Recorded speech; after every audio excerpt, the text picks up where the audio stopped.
I just want to preface this video by saying that Bloodborne is a masterpiece. I feel like that's not even an opinion, it's just a fact. But it all started when I was around 12 to 13 when my friend gave me his copy of Bloodborne because he thought the game was, and I quote, too hard and wasn't for him.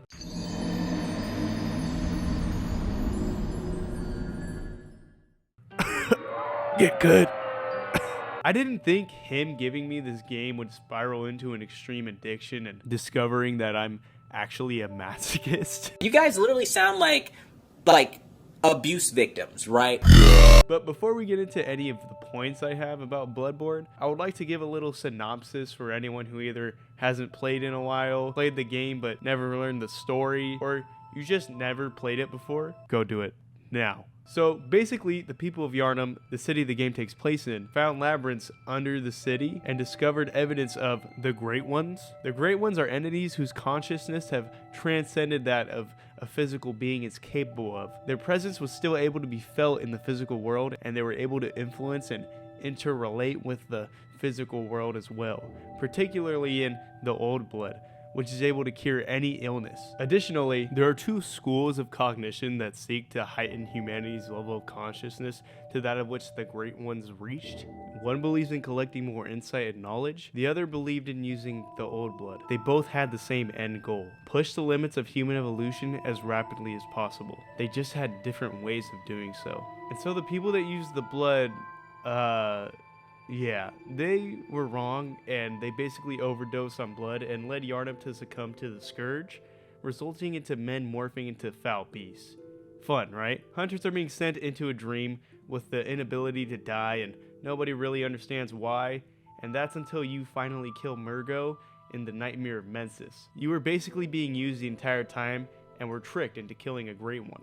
The good ending of the game involves the player eating all 3/3 of the umbilical cord, defeating the moon presence, and beginning your rebirth as a little baby Great One. Now, there is a plethora of ways to interpret this story and many opinions on what is correct, but that just plays into the beauty of Bloodborne.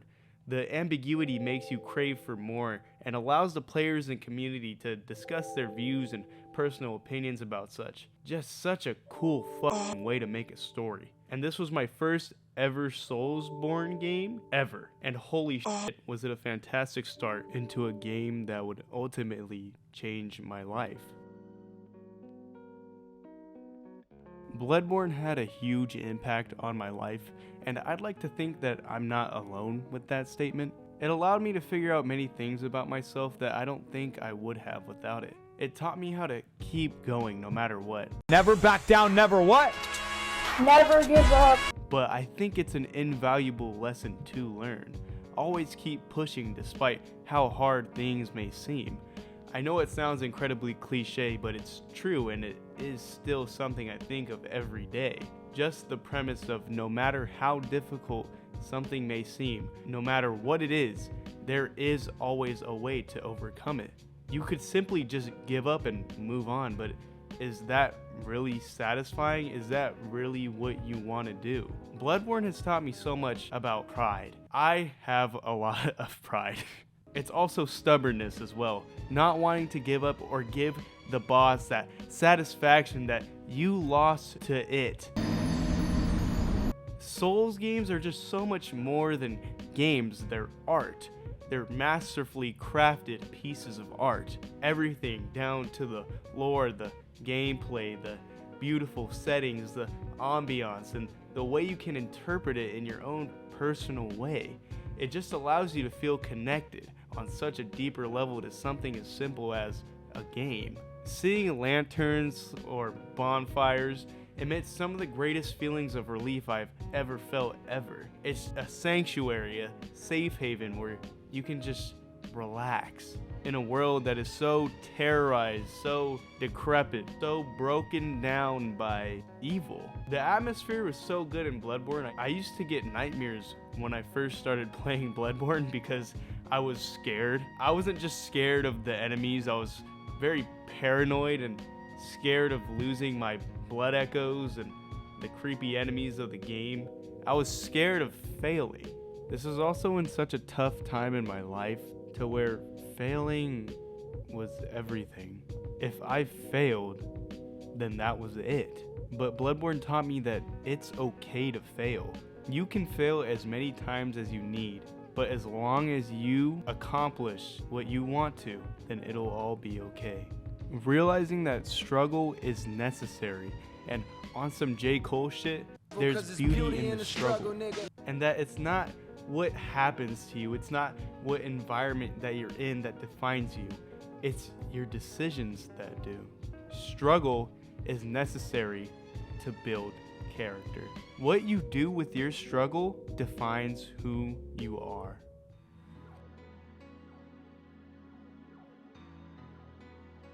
This game is so gorgeous and yet so unique. It's a Lovecraftian wet dream. It manages to look so ethereal yet so fucking cool and terrifying, but also mysterious. Bloodborne has this dilapidated gothic Victorian look to it. It's just so incredibly unique, and it goes hard. It truly manages to make the people look like they're fucking filthy, and you would never want to touch them because, god damn, you're gonna contract some type of STD just from looking at them. You go through Yharnam thinking this plague has made everyone insane, but nope, that's just the lovely city of Yharnam. Everyone wants to kill you. Literally everyone. Every enemy looks so damn vile, and their existence just looks like suffering. Even the start in Iosefka's clinic is so iconic to me. The lycanthrope burning in front of you while you're laying down, and the little dudes just crawling upon you while you just look at them. I didn't even know how to get the starting weapons at first because my little boy brain was underdeveloped and I lacked any game awareness and intelligence, so I had to look it up. And as I saw my 3 starter Pokemon, the Saw Cleaver, the basic and safe yet reliable option, the threaded Pimp Cane that turned into a little whip to slap the hose for those true ballers, and the best option, in my opinion, is the Hunter's Axe. Seriously, if you pick the axe, you know what the fuck is up. Another thing so cool about the weapons in Bloodborne is how distinct and intricate they are from one another. Each weapon has its own second form.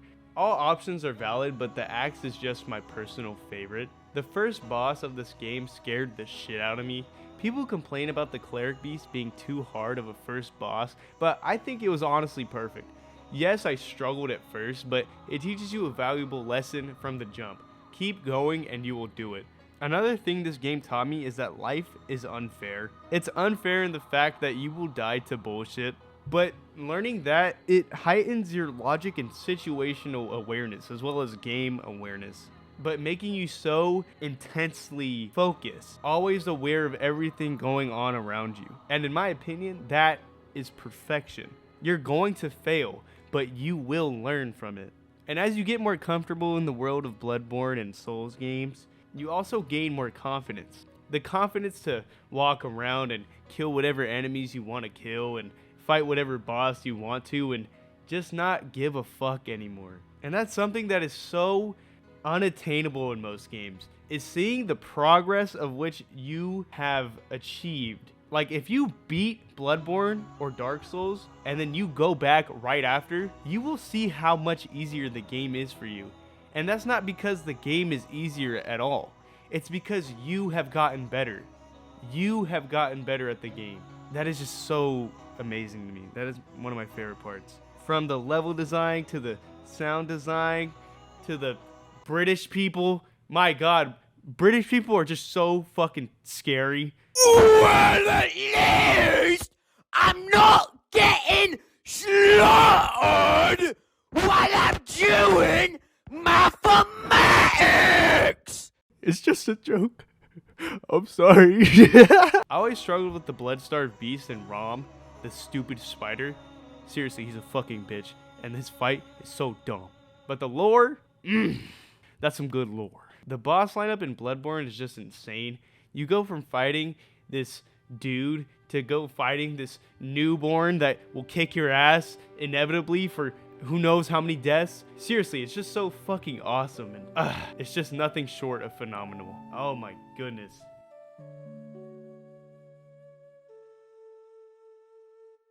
All in all, Bloodborne has taught me so much about myself and what a good game looks like and how to relate something so simple as a game to your life. And that struggle is something that will come in life, but you will always be able to learn from it. Thank you so much, and may the good blood guide you. Thank you so much for sticking through with me. This is the first of this kind of video for me, so let me know if I should do more. Also, it would really help me out if you could leave a like and subscribe. This was not an easy video to make. In conclusion, Bloodborne is just so fantastic. I can't stress it enough.